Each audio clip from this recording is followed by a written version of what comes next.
Hello, everyone. It says the cable has it here. ICPC grease Gbajabiamila over PFIPC scandal. Yeah, they are grilling him. I saw a tweet where someone said they are grilling him like the barbecue that he is. Yesterday, this when it was breaking, this was brought to my head. I'm like, oh, I come and break this. I'm like, please, there's nothing to break over there. They are just doing boju and whatever it is, that they are going to do just for the facial whatever it is. But let's look at it. It says the Independent Corrupt Practices and Other Related Offences Commission (ICPC) has interrogated Femi Gbadabiamila, Chief of Staff to Bola Tinubu, over his alleged role in the emergence of the controversial Presidential Foreign Investment Promotion Council (PFIPC). According to GT Oguye, Gbajabiamila's counsel, the chief of staff to Tinubu appeared at the ICPC headquarters on Monday, where he was questioned over the PFIPC controversy. Oguye and Gbadabiamila gave his testimony and responded to questions before returning to his duty post, in full cooperation with the ICPC, acting as directed by the president of Nigeria. Which president of Nigeria?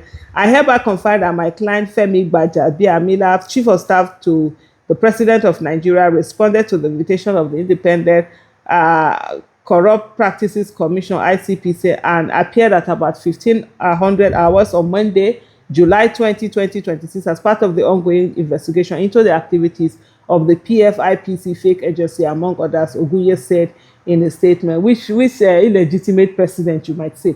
But let me just come here to talk about the fact that, yes, they say that Tinubu had asked for this investigation to go on.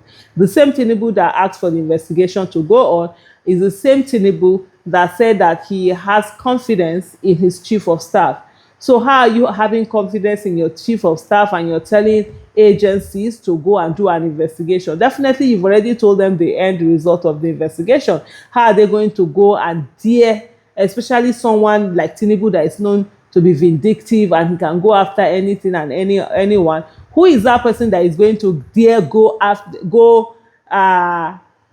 beyond that confidence he has already reposed in Gbadabiamila? All of these things that they are calling this thing fake agency. As far as I'm concerned, there's nothing fake about that agency. It's more like an illegitimate agency that had been set up, and the only reason that we are hearing about it is because there was a fallout.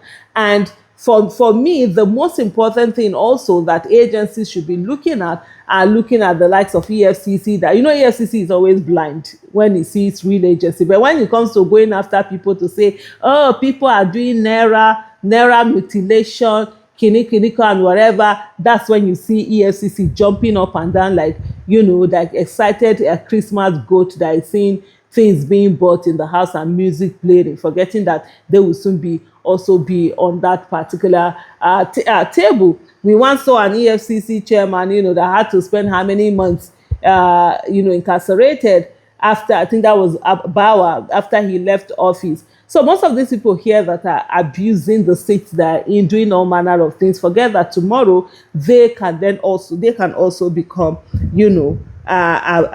victims of this all. And so the counsel continued by saying, my client gave his testimony, responded to questions accordingly, and has returned to his duty post. On July 2nd, Tinubu directed ICPC to conduct a thorough investigation into the controversial PFIPC scandal. And just even to look at this, why would the ICPC wait for a directive to investigate the scandal? Isn't that the first thing that they should be doing? And so the EFCC, because they've not been given directive, is that also the reason why they've not started any investigation into this very massively corrupt process that we have seen here? And this whole particular thing has not just stayed in Nigeria; it has also gone global. Where you are having a whole agency being created, meeting officials, having meetings with government. Shetima was meeting with this guy, for crying out loud. This guy was able to get office, was able to get bank account opened with CBN. All of the process that needed to be done. There needs to be a thorough investigation. You understand? A forensic investigation, an audit trail of all the process from the beginning. How do you set up an agency? What are the processes that are supposed to be followed? What was it that was missed? You know, who are the people that signed off on certain things to make certain things happen? Because you couldn't just have gotten a bank account without certain process being filled. Who are the people in charge of those processes? What did they see to allow to make them go ahead and do this thing? This is what needs to be followed if there was a genuine, you know, investigation of this case. But of course, what are you investigating? You are investigating. It's just like somebody steals something and then they are now saying, the person now say, okay, set up a panel for the thing to be investigated. What are you going to find? You're absolutely going to find nothing in it. But let's continue with the show. Nigeria is that show that if you actually put Nigeria issue on YouTube, you make a lot of money, honestly.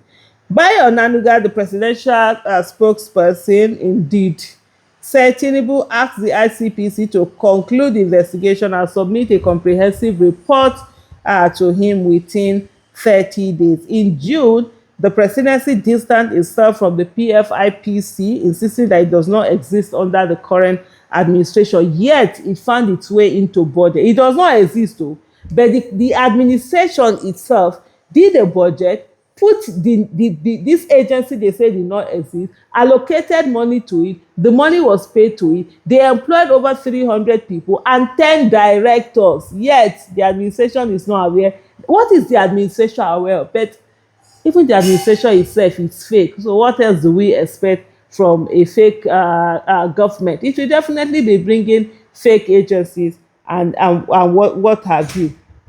Adeniyi Adeyemi, the man accused of operating the agency, claimed the chief of staff issued disappointment letter, an allegation Gbajabiamila has denied. And the person that went out, they said there was a bribe of how many 100 million, and the person that was the go-between collecting it, the person has died, the person was killed rather in a fire incident in a hotel, and a whole lot of drama, you know, coming out of that. In a statement, Gbajabiamila said his office did not appoint Adeyemi to any position in the organization. And what Adeyemi had said was that he accused Gbajabiamila of wanting 40% of the 1 point something billion that was allocated to the agency, and he had said no, and that's where the problem started. And so the question is, if there was no any issue over sharing formula, would we have heard anything? And of course, what other fake agencies are there that are currently ripping us off as a country? However, at a press conference on June 26, Adeyemi questioned the June 12 statement issued by Gbajabiamila, in which the chief of staff said the PFIPC does not exist under Tinubu administration, illegitimate. By the way, he alleged that Gbajabiamila received 400 million naira through proxy and demanded an additional 200 million to secure his appointment. Somebody is paying 200 million, 600 million to secure appointment. Not be work, the best they go work now. Now to steal and to lose. Because if you're going to, you will not pay to go and sell. Anyway, let me go and look for a better story. Let me talk about. Thank you so much for watching. Bye.